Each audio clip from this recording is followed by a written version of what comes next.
Ili kupata habari zetu kila siku, tafadhali bonyeza subscribe kisha alama kengele. Mbengo TV, we are the best. Mambo vipi mtazamaji wa Mbengo TV? I hope kupoa na unaenjoy life. Kuhusiana na ile ndoa ambayo imetrend sana kwenye mitandao ya kijamii, ambapo bwana harusi kipindi cha nyuma alikuwa shoga, lakini akabadilika zeni kawa mtu mzuri na akafunga ndoa. Sasa hapa niko na bibi harusi ambaye ameolewa na mwanaume ambaye historia yake huko nyuma alikuwa shoga, lakini kwa sasa amebadilika. Lakini pia bibi harusi naye huko nyuma alikuwa ni mtu wa aina fulani, na wakati huu na yeye amebadilika. Niko naye hapa, nataka nizungumze naye, nipige naye story mbili tatu, tujue maisha ya nyuma yalikuwaje, lakini pia kuolewa na mwanaume ambaye historia yake alishawahi kuwa kwenye ushoga, pengine changamoto gani anakutana nazo, lakini je, maisha yakoje? Dada, mambo poa? Kwema. Kwema. Hongera bibi harusi wa mwaka. Asante. Sawa, jitambulishe ili wa Tanzania wakujue. Kwa majina naitwa Leila Asmani Saidi, ni mwenyeji wa Vingunguti. Nimezaliwa tarehe 31 mwezi wa 12 2004. Yes, nimezaliwa Amana. Yes. Kwa hiyo wewe na mumeo wote ni watu wa Vingunguti? Ndio. Ndo mahaba yameanzia huko? Ndio. Sawa. Pengine tufahamishe, wewe ni mtoto wangapi kwenye familia yenu? Mimi ni mtoto wa pili kati ya watoto wanne. Yes. Sawa. Hongera sana kwa kuwa mtoto wa pili. Nasikia pia watoto wa pili wao wanadeka sana. Nadeka sana, mpaka sasa nadeka. Sawa, kwa hiyo ndoa yako kwa sasa ina siku 6? Ina siku 6 ndio, hata 7 bado haijaisha. Maisha ya ndoa ya siku hizi 6 yakoje? Maisha ya ndoa ni matamu, yani mazuri. Kwa sababu ndo ndoa yangu ya kwanza, mimi naona ni mazuri na ni matamu kwa sababu sijawahi kuishi ndani ya ndoa. Yes, maisha ya ndoa matamu, mazuri. Lakini bwana harusi amesema mlishawahi kuishi pamoja kabla ya kufunga ndoa. Natamani nijue hivi kuna tofauti, yani kwa sasa si umeshafunga ndoa, kuna tofauti gani namna mlivyokuwa mkiishi kabla ya ndoa na kwa sasa mnaishi ndani ya ndoa? Utofauti uko wapi? Utofauti upo kwa sababu hata wazazi pia wanajua mimi kwamba tunaishi na mtu. Ina maana hata lingenikuta mimi tatizo nipo kwa huyu mume wangu ingemkuta shida, kwa sababu mimi sio mke wake wa ndoa. Ni anaishi tu na mimi, ni mchumba. Lakini mtu mpaka unaoa, ina maana umekabidhiwa tayari, amekabidhiwa mimi hapa, chochote ambacho kitanikuta, mume wangu anaweza kushirikiana na yeye pamoja na familia yangu, kwa sababu nikishakuwa kitu kimoja tayari. Ina maana ni familia moja. Lakini maisha ambayo tulikuwa tunaishi zamani, maisha ya uchumba, ilikuwa si familia moja, bali ni familia mbili tofauti. Yes. Ulikutana na mumeo kipindi ambacho yupo kwenye ushoga, ama ulikutana naye kipindi ambacho tayari ameshaacha? Mimi nimekutana naye bado hajaacha hayo mambo. Bado hajaacha. Yes. Kwako ilikuwa ni rahisi vipi kumkubali ikiwa alikuwa hajaacha? Yaani kwangu tuseme ilikuwa rahisi ama ilikuwa ni ngumu, kwa sababu mimi mwenyewe nilikuwa mtu wa namna fulani hivi. Wa namna moja ama nyingine. Kwa sababu mwenyewe mume wangu mpaka anakutana naye, yani mpaka tunakuwa wote, yeye mwenyewe mimi kanikutana nacheza mpira wa kiume.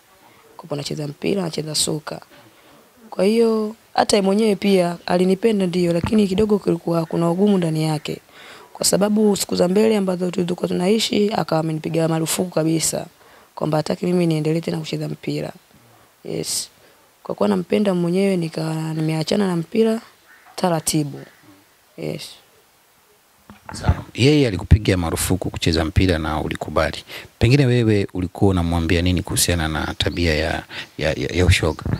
Cha kwanza kabisa tulikuwa nilikuwa naomba Mungu kila siku, kwa sababu hata mimi pia nilivyokuwa vile nilikuwa natamani siku moja nibadilike. Lakini kujitambua na kuwa utayari, nilikuwa sipo tayari bado kubadilika. Hata yeye pia mara nyingi sana nilikuwa namwambia kwamba mume wangu alikuwa mchumba wangu bado, inabidi tubadilike. Kila siku nilikuwa naomba Mungu usiku, hata tukilala usiku namwambia omba sali, omba Mungu ndio tulale. Kwa hiyo niko naomba sana Mwenyezi Mungu atubadilishe, atuweke katika mstari ambao ulionyooka, atupitishe kwenye njia nzuri. Na pia yeye mwenyewe alikuwa ananisihi, huo mpira wa wanaume achana nao, sijui usifanye mambo hayo tena. Mwenyewe nikawa namuhimiza, mwenyewe inabidi sasa hivi uache kuvaa hivi na hivi. Basi mdogo tu mtu tukawa tunaacha hivyo hivyo. Mimi nikaja nikaacha mpira kidogo, naye mume wangu akawa anapunguza yani kufanya vile vitu ambavyo magauni sijui kuvaa, sijui mawigi, sijui nini, akawa tena anaacha yani. Mpaka hivyo fika sasa hivi tena ameacha kabisa yani. Ni dua za Mwenyezi Mungu na sisi wenyewe tayari tulivyoamua kwa tayari. Yes. Kwa hiyo mumeo kipindi ambacho mpo kwenye mahusiano ya upenzi ama uchumba alikuwa anavaa magauni, sketi, vitaita alikuwa anavaa? Yes, alikuwa anavaa. Hata mimi pia nilikuwa navaa hizo nguo ambazo za kiume hizo. Mimi nilikuwa navaa nguo za kiume na yeye pia alikuwa anavaa hizo nguo za kike, kwa sababu mimi nimemkuta yeye na tabia zake na yeye pia mimi kanikuta na tabia zake. Kwa hiyo ilikopo si rahisi sana mtu yani kumbadilisha ile haraka sijui hivi, hapana. Kwa hiyo tu taratibu, na mimi niko mvumilivu kama ambavyo alivyosema yeye, nimemvumilia sana, na sio kwamba imaanishi kwamba mimi sikuwa natongozwa na wanaume au vipi. Niko natongozwa vizuri, niko nafuatwa vizuri, lakini niliamua kwa mvumilivu kwake. Huenda siku moja Mwenyezi Mungu atakuja kumbadilisha, na mpaka sasa hivi namshukuru sana Mwenyezi Mungu. Ina maana kipindi kile ningemwacha je, sasa hivi angekupepo wapi? Au mfano angeniacha sasa hivi ningekupo nipo wapi? Tungekupo tu tupo maisha ya nyuma. Kwa hiyo sikutaka kumwacha wala mwenyewe kutaka kuniacha, kutokana tuliamini kwamba siku moja tu takuja kubadilika. Yes. Sawa. Kwa hiyo ulikutana na Bwana Abasi na mkaingia kwenye mahusiano ya kimapenzi wakati yeye anajihusisha na mambo ya ushoga, lakini pia wewe ulikuwa ni tomboy na mambo yako pia ulikuwa unayafanya, ulikuwa unaishi kama mwanaume. Yes, of course. Yes, ila yote kwa yote mimi niko na vango za kiume, yeye ana vango za kike. Nafikiri ni siku moja hivi, siku ya kwanza ambaye mimi tunashare kitanda mimi na huyu bwana, alisimama kama mwanaume. Yani alifanya vitu kama ambavyo vya mwanaume. Na baada ya kufanya kitu hicho, sawa watu wa nje ndio wanamuona shoga, wanamuona vipi, lakini mimi tangu siku hiyo kutokana na mavazi yake na mambo yake yote ya kike, lakini mimi nikaanza kumchukulia ni mwanaume wangu, kwa sababu nimemuona anafanya kazi mwanaume, isipokuwa tu aye mavazi na vitu vingine tu vya kike, ila ni mwanaume. Kwa mimi akanishawishi tangu siku hiyo, basi nikaanza kumkubali, nikampokea katika moyo wangu na kumfanya ni mwanaume wangu. Japokuwa nilikuwa na vango za kiume, lakini kabisa nina bwana wangu mmoja ambaye sasa hivi ni mume wangu. Yes. Kwa hiyo siku ya kwanza mnashiriki kitanda, ni ukutarajia ulichokiona? Sikutarajia. Niliogopa. Kwanza niliogopa sana. Nilistuka. Mpaka nakumbuka hivi siku inayofuata kuna rafiki yangu hivi mdogo wangu, nikamfuata nikamwambia, shemeji yako sio mtu mzuri." "Sio mtu mzuri vipi?" Nikamwambia, usijaribu. Abasi mwanaume. Serious kabisa, hata huyo mtu akiitwa hapa sasa hivi anaweza kudhibitisha hilo. Mimi mwenyewe sikuamini macho yangu, sikuamini ambacho nilichokiona. Ila ndio nimeamini na ndio itabidi niamini, yani ipo hivyo. Yes. Wewe lakini pengine ulihisi labda atakuwa na madhaifu kutokana na hali yake? Yes. Nilihisi atakuwa na madhaifu kutokana na vitu vyake, alafu isitoshe pia katika mahusiano yote hayo tulikuwa hatukuwahi kufanya mapenzi. Shaona kutokana naye ambavyo jinsi alivyokuwa anajiweka vile, nikopo najua afanye kazi kwa kweli. Ila nilipokutana naye mwenyewe nimepiga saluti. Wallahi. Yes. Kwa hiyo ni mambo safi. Mambo safi na salama. Ndio sababu iliyokufanya umpende zaidi na ukubali kuolewa naye? Ndio. Na hapo nilipomkubali bado hajabadilika, lakini tangu siku hiyo nikana muomba Mwenyezi Mungu tu dua kwamba mbadilishe, ipo siku atakuwa mume bora, atakuwa baba bora wa watoto wangu, atakuwa mtu bora katika maisha yangu. Na kweli dua Mwenyezi Mungu, dua zangu amezipokea salama. Sasa hivi mabadiliko haya nayaona. Yes. Umesema kwamba kipindi ambacho wewe na yeye mpo kwenye mahusiano, yeye bado alikuwa anaendelea na mambo yake na alikuwa anavaa nguo za kike, anavaa taiti, anafanya nini? Pengine alivyokuwa anakuaga kwamba anatoka, alikuwa anakuambia anatoka naenda wapi? Kwa kweli tangu mimi nilipona huyu nilivompata huyu licha kuvaa mavazi yake ya kike na mimi navaa mavazi yangu ya kiume, lakini anapokwenda huyu mimi nipo nyuma. Sijawahi kuruhusu atoke peke yake au yeye hajawahi kuruhusu kutoka mimi peke yangu. Ina maana kwenye mashughuli kote tuko tunaenda wote. Ushaona? Na yeye kustabia zake tu ipo na mimi, yani tabia zake tu nilikopo tu kuvaa tu hizo nguo za kike basi. Hamna tabia nyingine. Na maana akitoka kwenda kwenye mashughuli mimi nipo nyuma, nipo pembeni. Mimi nikitoka nikaenda wapi tupo wote. Kwa sababu kwa muda mwingi tunashinda wote sana. Kwa hiyo ilikuwa ni ngumu hata sasa hivi, yani mimi siwezi nikakaa bila yeye. Na yeye hata yeye pia hawezi kukaa bila mimi. Na maana anapokwenda yeye mimi nipo nyuma yake ama nipo pembeni yake. Kwa hiyo hajawahi kuniacha. Na watu ambao walikuwa wakimsumbua, pengine reaction yako ilikuwaje? Mimi nilikuwa napambana nao mimi. Kwa sababu ilifika kipindi kabisa mume wangu akawa hatumii simu, yani simu yake yeye niko nayo mimi. Ina maana mtoto akipiga simu kutuma message lazima ukutane na mimi. Ushaona? Yes. Kwa hiyo ule usumbufu kidogo unaanza unapungua, kwa sababu baadhi ya watu walikuwa wanajua kwamba sasa hivi basi kuna mtu anaishi na tomboy, hivyo ambavyo walikuwa wanasema. Mtu wake tomboy, ukipiga simu anapokea tomboy. Basi hiyo tabia ikopo imekufa, ni usabia usumbufu kwenye simu hivi. Mtu akipiga simu lazima akutane na mimi. Na mimi namchambua vizuri sana. Kesho apige tena simu. Yes. Siku ambayo mnafunga ndoa, pengine ilikuwaje? Wazazi wako walisema nini? Maneno ya kukuasa sasa kama unaenda kuwa mke wa mtu, nini walisema? Yaani wazazi wangu waliongea mambo mengi sana. Waliongea kwamba wewe Leila sasa hivi, yani jina langu Leila, ila nilikuwa pananiita Doni watu, aka Doni. Wewe sasa hivi inabidi uwe Leila, usiwe Zedoni. Hayo mavazi yako yote ulikopo unayovaa wewe inabidi umpe mume wako awe analalia. Tabia za kiume zote achana nazo. Wewe mtoto wa kike sasa hivi unabidi utulie ndani ya ndoa. Yaani mzazi yoyote ile lazima atamsimu naye kwa maneno mazuri. Kwa wazazi wangu walinisii nitulie kwenye ndoa yangu, nimheshimu mume wangu kama ambavyo nilivyomvumilia mwanzo, basi na sasa hivi nimvumilie, kwa sababu si binadamu, hakuna mtu ambaye alokamilika. Kila mtu ana mapungufu yake. Kwa walinisii sana jinsi ya kuishi katika ndoa. Na nashukuru nafanyia kazi walionisii. Yes. Usoni una tattoo, inaashiria nini? Hii tattoo inaashiria kwa RIP mama, kwa sababu mimi mama yangu mzazi tayari haipo duniani. Yes, ila tu hapo mama zangu walezi na hivi na hivi. Kwa hiyo tattoo nilichora kwa sababu RIP mama. Ndio maana hapa unaona kichozi na ichapa kikopa cha chini.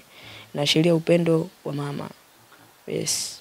Sasa ndio ushakuwa mke wa mtu na pia umebadilika. Pengine tutarajie utafuta hiyo tattoo.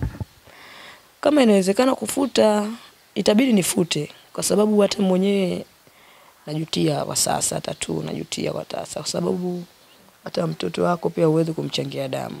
Kwa hiyo ikitokea kama kufuta, inafutwa tu, haina shida. Inafutwa tu. Yes. Sawa. Majirani zenu huku mnaishi nao vipi pengine?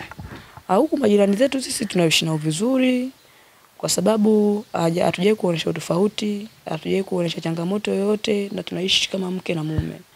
Yes, majirani wetu tunaishi nao vizuri. Hata ukitoka hapo nje ukiuliza, sio huku tu, hata kwa Vingunguti tunaishi na watu vizuri. Sema tu ndo Vingunguti wachawi wengi, yani wachawi kibao, mirogo nje. Yes.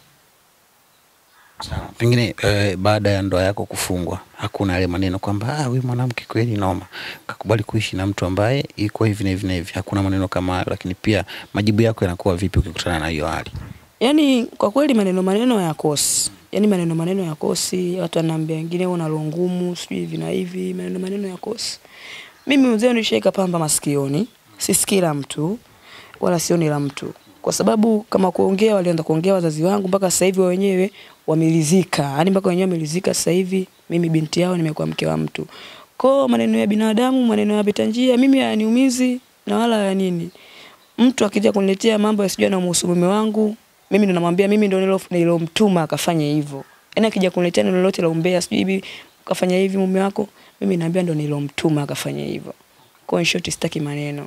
Alafu nitakuja kupigana kama John Cena na Mayweather. Yaani mtu akija kucheza na huyo bwana, akija kucheza na mume wangu, nitapigana vita John Cena na Mayweather uwanjani. Kwa sitaki masiala na mume wangu, sitaki mazoea na mume wangu. Maneno ongeeni, maneno binadamu mmeumbiwa, midomo mmepewa nyinyi mradi muongee. Kwa hiyo simkatazi mtu kuongea, na hata wewe pia uweze kumkataza mtu kuongea. Mtu ataongea kitu ambacho anajisikia mdomo wake kuongea. Kwa mimi maneno yananyimi raha, anikoseshi amani.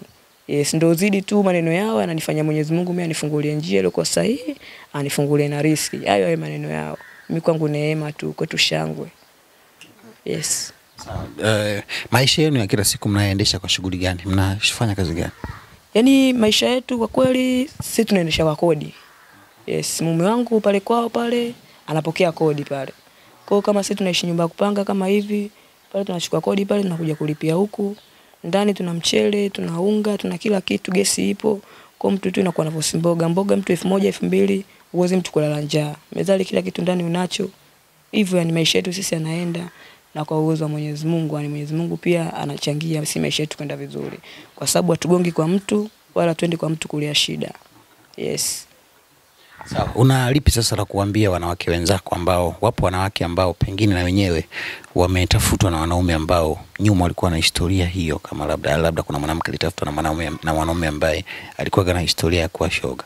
Zeni mwanamke amemkataa, ni atakaye kumsikia. Pengine una lipi la kuambia wanawake wenzako? Kwanza kabisa kwamba mapenzi ni hisia. Mtu unaweza kweli kwa umefuatwa na mtu ambaye labda umesikia stori zake za nyuma ni hivyo, umempenda, usisikilize chochote kwa mtu, ukaishi naye hivyo hivyo. Lakini pia mtu unaweza kaletoa maneno hayo na mwanaume uko hujampenda, uwezi kuwa naye. Kwa mapenzi hisia, alafu mtu penda ambapo pale moyo wako unapenda. Usipende ambapo yani unajiforce kupenda. Ushanaelewa? Mimi mume wangu wewe mfano tu nimeambia maneno mengi, yani maneno mengi. Ningetaka kusikiliza ya watu na mimi ningekuwa sijampenda, sijamridhia. Basi hata leo hii tungekuwa tupo wote. Lakini nikopo nimempenda na nimemridhia licha maneno yote, nimempenda, ina maana nina hisia naye. Unanielewa? Mpaka leo tupo wote. Kwa hiyo mapenzi hisia tu, kwa sababu mtu unaweza kumwambia mkubalie yule afu kumbe ampendi wala ana hisia naye. Kwa mapenzi hisia, mtu upenda moyo wako ambapo unapenda. Yaani usipende kwa ajili ya kuwafurahisha watu au kufurahisha jamii, sio kweli. Mtu unapenda moyo wako unapopenda. Hakuna yani zama hizi sio za kupangia na mapenzi. Sijui nimpende wewe nisimpende. Sio kweli, zama hizo zishapitwa na wakati. Zama za kisasa sasa hivi. Mtu unapenda moyo wako ambapo unapopenda. Yes. Sawa. Shukrani. Shukrani pia.